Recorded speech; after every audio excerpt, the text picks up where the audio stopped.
Namaste, Jai Bharat. Iran.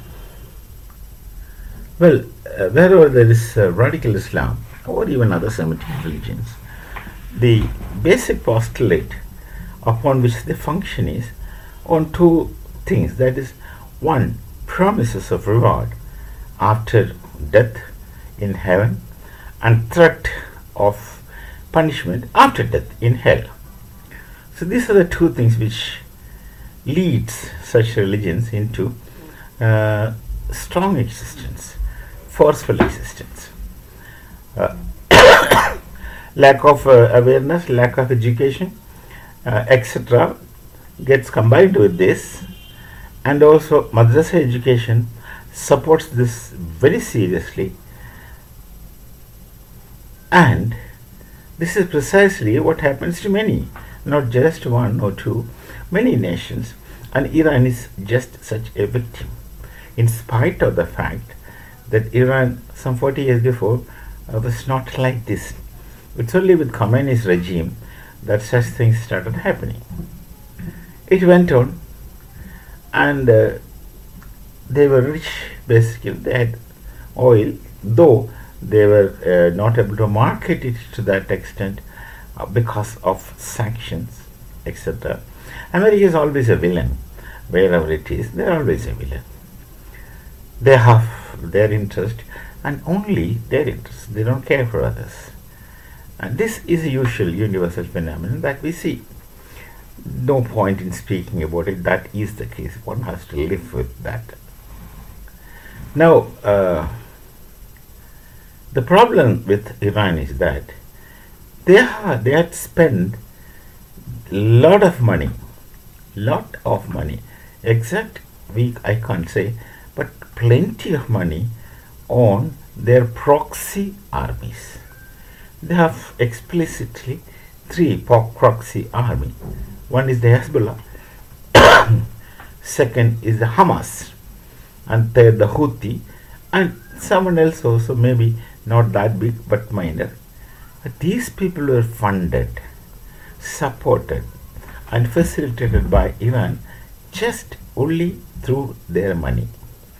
Now this money should have gone towards the welfare of the people of Iran, which had not taken place. In the long run, their lira currency loses its significance. There was inflation, there were problems. Then in between that, hijab problem came, law and order problem came, and some people who were not supporting that radical religious regime moved in spite of the threat of death. If they go out there in the street, they have to face death, obviously. But in spite of that, people are out there in the street, and now things have gone out of hand. This is what happens in Iran, and they are aspiring towards a change. And in the meantime, there is always this people who fish in troubled waters, like America. They wanted their regime, they wanted puppet governments all over the world. And they were speaking about peace, world peace, all big stories. But what they actually do is such kind of things. Intervene in someone's matters, affairs, and try to get things into their line, etc., etc. So this is what is happening. So this is happening in Iran, and now Khomeini is trying to go. This is the latest news. I don't know. This is what the narrative that comes. Khomeini is trying to flee Iran, and it seems that he is going to Russia with his trusted kid, kin, etc., yet not gone or had moved, not sure, but that is the possibility. Now, there are people who would like to fish from troubled waters. That is also there. So, whatever may be, a nation is going to its ruin, and it will take long time for them to restructure, reconstruct, etc. Normalcy is not going to come back immediately. and there are these autochthones of peace who would do all those things behind. That is the biggest irony and anachronism. We shall meet again.